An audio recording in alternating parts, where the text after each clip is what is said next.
बिस्मिल्लाहिर्रहमानिर्रहीम। अस्सलामुअलैकुम। एक दिन की बात है कि एक चिड़िया गाय के पास बैठी थी और दाने चुग चुग कर खा रही थी।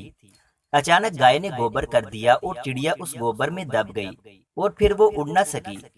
इतने में दूसरी तरफ से एक कुत्ता आया। चिड़िया ने उस कुत्ते से कहा कि भाई कुत्ते, मुझे गोबर से बाहर निकाल दो।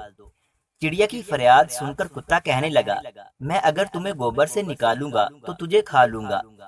पहले तो चिड़िया घबरा गई, फिर कहने लगी, हाँ खा लेना।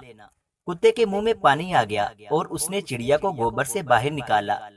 अब चिड़िया ने कुत्ते से कहा, खाने से पहले मुझे धो तो लो। कुत्ता गोबर से लथपथ चिड़िया को एक नल पर ले गया और धोने के बाद जैसे ही चिड़िया को खाने लगा तो चिड़िया बोली, पहले मुझे सुखा तो लो, फिर खा लेना। कुत्ते ने चिड़िया को सूखने के लिए धूप में रख दिया। थोड़ी देर में चिड़िया के पर सूख गए और वो फिर से उड़ गई। कुत्ता बेचारा मुंह देखता रह गया। मजीद इस तरह की अच्छी अच्छी कहानियाँ सुनने के लिए हमारे YouTube चैनल इल्मी रूम को सब्सक्राइब लाजमी करें। मिलते हैं अगली वीडियो में।